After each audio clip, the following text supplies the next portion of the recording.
Just a couple of weeks ago, we had the Darth Vader number 12 release, the 2020 series that is, and issue number 13 is coming in about 10 days on June 23rd. So before then, I thought I'd mash up the two videos that I made of issue number 12 and give you the full comic, especially knowing that there is a dumbass droid that is trying to cling on to Darth Vader. You'll see what I mean in a second. Now Vader's own plans must also change. Of course, we know exactly what they're talking about since he had plans for Luke, now that they must also change. In fact, the first thing we see out of the journey from Exegol is Emperor Palpatine returning Vader directly to Coruscant. The Emperor himself proclaims to make way for the return of Lord Vader. It is in fact the same platform and the same emergency station that Darth Vader had his operation during Revenge of the Sith, where he officially became the black-suited Darth Vader. Now he is back there again after all these decades. Mockingly, Palpatine not only proclaims the return of Darth Vader, but also knows he is back of what's left of him. How is he even alive, says Masamune. He is a Sith, says Slimore. His hatred gives him power. The medical droid, now, via the instructions of Palpatine, is ordered to restore him completely. But Your Eminence, Masamune told Sidious, he wanted to kill you. If that hate still drives him, Sidious had a quick response. Almost everyone I have ever met has wanted to kill me, Grand Vizier, but I showed my ambitious apprentice the might of Exegol. He knows the limits of his role now. Openly exclaiming that Darth Vader now fully understands the power of the dark side. You see, we constantly quote that quote from Darth Vader in Return of the Jedi where he tells Luke that he doesn't know the power of the dark side. Slowly that line is becoming clearer and clearer, now even more so. Vader is starting to be broken apart in his operating table. Once I have fixed him, says Sidious, he will find a more appropriate target for his hate. As he begins to snicker and laugh, both of his servants are baffled. So concerned, says Palpatine, do not worry yourself. I am beyond his reach, and you are beneath his notice. He will find his true enemy soon enough. As the operation is now underway, the medical droid informs Lord Vader to prepare for shutdown, meaning the shutdown of his nervous system in order to not feel the pain of the operation, but in clear Darth Vader fashion, he lets out a strong no. Similar to how he did in Revenge of the Sith, he would feel every bit of pain that came with his failure. As you wish, says the medical droid. Now the operation is underway. Seesaws are approaching Darth Vader in full operating power. Once they make contact, Vader can be heard screaming. One is at his left upper arm, the other at his right knee, hacking all of them off. Pain, thinks Vader inside his head, as the other saw is now cutting off the right hand of Darth Vader as he can be seen here screaming. He is immediately transported to a moment in time where he did the same thing to his son, Luke Skywalker. With his red blade, he cut off his son's right hand. Pain like I gave to you, my son. Knowing the importance of this moment, Palpatine cannot help but snicker and laugh some more at Vader's pain. He knows that his apprentice is growing by the minute. Did it lead you to hate? Asks Vader to himself. Did it lead you to power? Now the pain is excruciating and overwhelming as the medical droid pinpoints Vader's nerves and is jabbing at them without mercy. Similar to how his son had to endure restoring his hand after it being cut off. No, says Vader. You could have ruled the galaxy by my side. Thinking back to those times where he almost killed his son inside the trenches of the Death Star. But despite all your promise, you are weak, says Vader about his son. You have never done anything without your friends. At that moment, Vader still reminds himself about the treacherous moment when the Millennium Falcon swooped in to save the day with Han Solo on board. The Death Star was finally destroyed. This is the hint we get, the foreshadowing about Darth Vader's next mission as he hunts down Han Solo Solo just in order to crush the hope that his son has.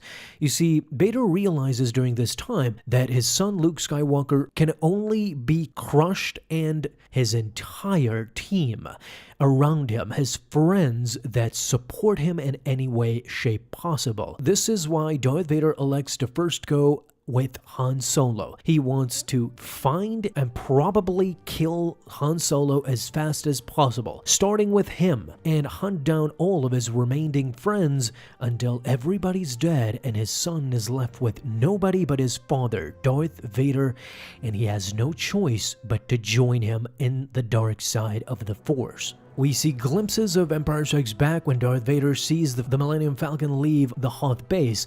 Your friends, thinks Vader. You think they saved you. You think you saved them. Vader is reminded the time when he hired all the bounty hunters to go after the Millennium Falcon, when he tortured Han Solo. Good, says Vader to himself, keep on believing it. Believe that you and your friends have survived this long through strength or fortune, instead of my design. As we finally see those moments where Darth Vader refused the killing of Han Solo or Chewbacca and instead elected for him to be frozen in carbonite and carted off by Boba Fett. Vader's operation is finally finished. You can see parts of his old armor laid down. Ochi Bestoon's eyes are finally restored. With the assassin watching on, Vader, without his cape, has now been imbued with a brand new armor, courtesy of Emperor Palpatine. Shining and glistening armor at that. What is your will, my master, says Vader. What is your will, my apprentice, says Sidious's back. You've seen the secrets of the dark side. You know the ways of the Sith. Decide for yourself. A confident Palpatine does not even skip a beat, while you can see both his servants in sheer terror that Vader lives on and might one day kill them both. They foolishly thought that Palpatine would elect to protect them from Vader, but Vader still is his #1 guy. Now more so than ever, actually, because this new revamped Darth Vader is being let loose by Palpatine. When has Palpatine told Vader to just do whatever you will? Do the things you wish the most. Exact your revenge there where you think it will be most valuable. Hardly, if not ever. Now Darth Vader has that chance, and as the cover insinuates, it will be Han Solo himself. Darth Vader recollected immediately after the destruction of the Death Star in A New Hope. Sometime later on Corellia, Darth Vader approached a Millennium Falcon. Somebody in Han Solo attire, saying that she is fixed up, wanting to get out of here, but at that second, Darth Vader approaches the pilot, which unfortunately for Vader, it is not Han Solo. It is an alien species that from the neck down resembles Han Solo, to say the least. To make matters a bit comical, right next to that YT freighter was the actual Millennium Falcon, and standing right next to Darth Vader was Han Solo and Chewbacca. As they looked upon the commotion, Han Solo quickly realized that that was Vader. Vader the same. He realized that it was Han Solo, the pilot who helped Luke Skywalker to escape. We assume that during this time, Vader still is not aware that Luke is his son, since this is shortly after the destruction of the Death Star. With his lightsaber ignited, Vader goes straight for Han Solo. Both our heroes are now running swiftly, and the Millennium Falcon escapes Darth Vader. They try to shoot the Sith Lord down, but to no avail, as he deflected those blasts with his lightsaber. With them realizing how powerful Darth Vader is, they're trying to escape with Darth Vader in tow. He is right behind him in his TIE Advanced. And unfortunately for the Millennium Falcon and the gang, the hyperdrive is still busted. This is why, presumably, they have come to Corellia in order to fix up their ship. And since Han Solo thinks that they cannot take Darth Vader head-to-head in a pilot versus pilot, things reach a boiling point as Han is trying to escape Vader, knowing full well that they're over their heads ever since Luke blew up the Death Star. They are a couple of nobodies here, but for once, maybe that will work to their advantage. As they slip out of Darth Vader's sight for just a second, they park right onto a Corellian engineering site, specifically for YT freighter. quarters, a repair shipyard. Now, Vader is stunned to see all these YT series ships roaming up and about. There's virtually no way to find out who is the real Millennium Falcon. Vader wastes no time in going into reception for this shipyard. Unfortunately, they were unable to find the party that Vader is looking for, but I do not mind telling you, it's an enormous honor, the droid says inside. I can't imagine any YT series shipyard has ever had such a visitor of such magnitude. But Vader hated pleasantries. He told the droid to be silent, and he identified Han Solo on the screen. The droid actually told him that's Han Solo. Solo, Vader said. This is the moment in time where Darth Vader actually learned his real name. Well, you get the idea. Yeah, the droid said, local boy actually, but you can't say he made good. Just another scrum rat turned smuggler, he can't have gotten far. As the droid was about to propose something, Vader simply gave a quick no. But it wouldn't be any trouble. Now Vader was completely done with this smug droid as he sliced him in half with his lightsaber. He was done with memories, the operation was over with, and Vader got a brand new shining armor after his was basically destroyed by Sidious and he barely survived on Mustafar. Vader was now simply said unleashed as both Slimor and Mas Amida made way for Darth Vader. Palpatine could not help but laugh, knowing full well that his subordinates are pooping a brick in him letting Darth Vader live and exact his revenge. Vader, though, went straight for Ocho Bestoon. Me, said Ocho Bestoon, my lord, and he looked upon Emperor Palpatine. Palpatine immediately told him to go with Darth Vader. Everyone has their role to play, as Sidious watched on in amazement, knowing that his apprentice was back. Vader went for his Lambda shuttle. In typical Ocho Bestoon fashion, he just could not shut up. He asked Vader, where are we going? Then the shuttle left Coruscant and Ocho Bestoon was still asking Lord Vader, but he got no response. The pilot had put in the coordinates and both of them journeyed to the Outer Rim. You want Solo? A hot voice can be heard from inside the compound in this unknown Outer Rim planet. Once inside, we realize that this is a hut.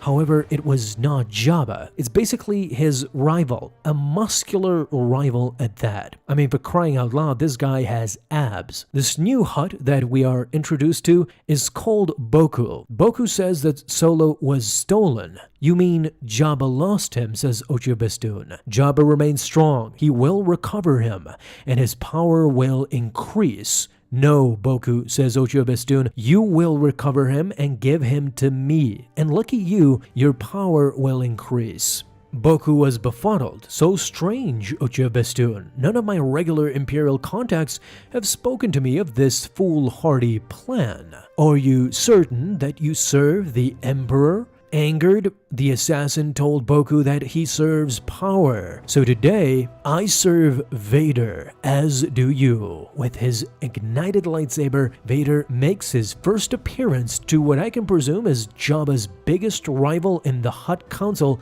Boku. This is the first time that Vader and Boku meet, and of course in clear Disney Marvel fashion, they left us high and dry. This is the cliffhanger that we're left on, but we won't have to wait for the next Darth Vader issue. In fact, this exact moment should be continued in Star Wars War of the Bounty Hunters #1. Of course, if you want to see what transpired out of this meeting, you guys have to subscribe and stick around for daily uploads until that comic releases. I will make sure to give it to you as fast as possible so you guys can consume as much comics as humanly possible. How did you guys like this issue in general, and how much of you read it already? A lot of you in the comments ask me where do you buy these, so if you go to Comixology or Marvel.com, you will find all of these comics and you can digitally own them as well. Alas, leave all of your comments down below. Thank you guys so much for watching this video, and if you enjoyed, leave a thumbs up as well. Now you have an awesome day, Star Wars fans.